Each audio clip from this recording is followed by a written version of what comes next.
E a eleição americana, hein? Deu mesmo o que falar. O democrata Joe Biden se tornou o candidato mais votado da história dos Estados Unidos. E, por outro lado, o republicano Donald Trump, que ainda não aceitou o resultado, disse que vai recorrer à justiça. Bom, quem vai nos explicar melhor essa história é a correspondente Evelyn Bastos, que vai chegando aqui ao vivo dos Estados Unidos. Ela que se tornou uma especialista em eleição americana porque cobriu essa corrida do início ao fim. Evelyn, boa noite para você. Conta pra gente, Joe Biden já está garantido no cargo ou não? Oi, Edu, muito boa noite para você, para Carolina e para todo mundo que nos acompanha nesse domingo. Olha só, quem vai mesmo poder responder essa pergunta, tudo indica, é a Justiça americana. Isso porque, Edu, matematicamente, Joe Biden está sim eleito. Mas o atual presidente Donald Trump se recusa a aceitar essa derrota e decidiu iniciar uma batalha judicial para se manter no cargo. Ele formou aí uma grande equipe jurídica para contestar essa eleição que, segundo ele, foi fraudada. Até o momento, Trump não apresentou nenhuma prova das suas acusações, mas parece estar tranquilo. Hoje até jogou golfe pelo segundo dia consecutivo e segue dizendo que foi o verdadeiro vencedor desta eleição. A partir de amanhã, Trump promete entrar com várias ações em muitos estados americanos que deram a vitória a Biden e essa semana promete ser muito longa. Mas para os eleitores de Joe Biden, não há motivos para preocupação e o momento é de comemoração, como a gente vê agora na reportagem. Foi um chamado à reconciliação nacional. No primeiro discurso como presidente eleito dos Estados Unidos, ontem à noite, o democrata Joe Biden disse que vai se empenhar para ganhar a confiança dos eleitores de Donald Trump. Pediu o fim da agressividade e do racismo e prometeu começar a trabalhar ainda nesta semana num plano para combater a Covid-19.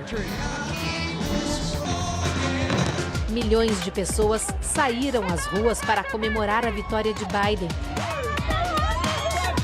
Mas o país continua dividido. As eleições americanas desta semana foram uma guerra de nervos como há muito tempo não se via. Simpatizantes de Biden e do presidente Donald Trump se estranharam durante os protestos. Mas o resultado final ainda poderá ser decidido nos tribunais, como já aconteceu antes na complexa democracia americana.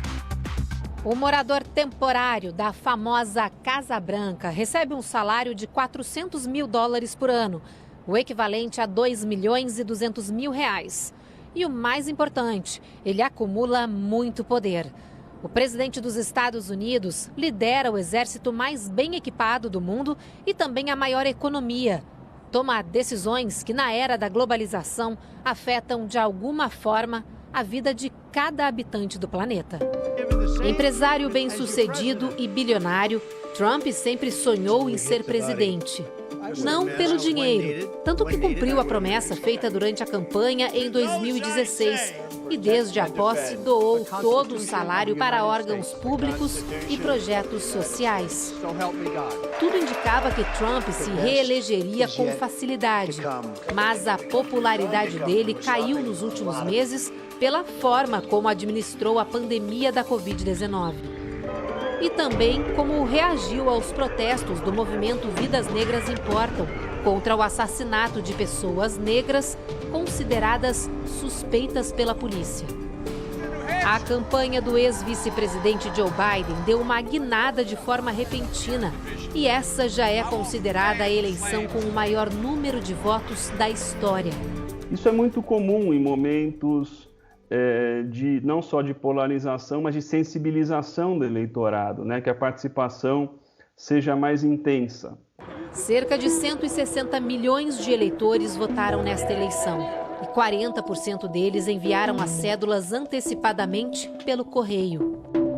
Foi uma forma de evitar filas e aglomerações num momento em que o número de mortes pelo coronavírus chega a quase 240 mil. O democrata Joe Biden pediu que os simpatizantes dele, por segurança, votassem pelo correio.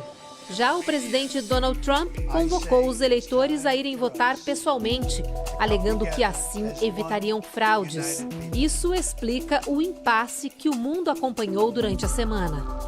Como os Estados Unidos não têm um órgão que coordena a apuração dos votos, a exemplo do Tribunal Superior Eleitoral no Brasil, cada um dos 50 estados americanos segue ritmos e regras diferentes. Alguns estados permitem a contagem dos votos recebidos por correio, mesmo dias após a eleição. Donald Trump largou na frente, já que a apuração dos votos presenciais é feita primeiro. Mas assim que os votos por correio começaram a ser abertos, Joe Biden empatou tecnicamente com ele.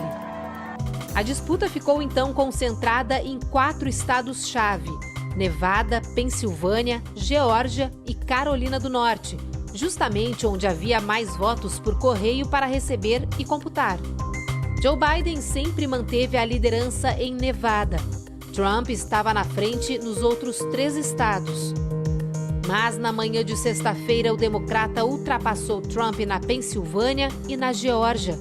Com 99% dos votos apurados na Geórgia, a diferença entre os 2 candidatos era de apenas 0,08 ponto percentual, o que, por lei, levou o estado a anunciar uma recontagem obrigatória.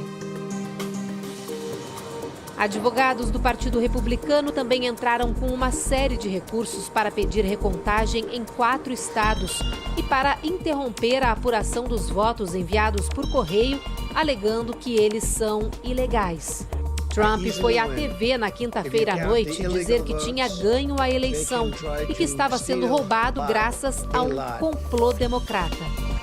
Simpatizantes de Trump, armados, cercaram um centro eleitoral no Arizona. No estado vizinho de Nevada, mais protestos. Na Pensilvânia, 2 homens armados foram presos, suspeitos de planejar um ataque. Poucos minutos após Joe Biden ser declarado presidente dos Estados Unidos, essa rua aqui na frente da Casa Branca foi tomada por apoiadores do democrata que vieram comemorar.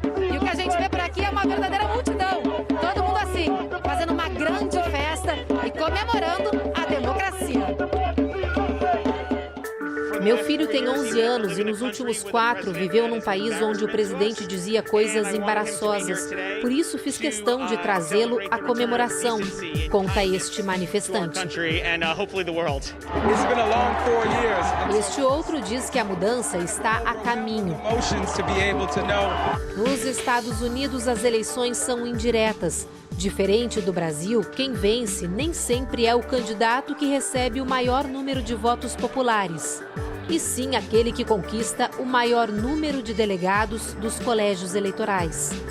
Os norte-americanos, eles votam em um candidato que, na verdade, é escolhido pelo que eles chamam lá de delegados. Então, os delegados é que vão, na verdade, eleger de acordo com o voto dos cidadãos.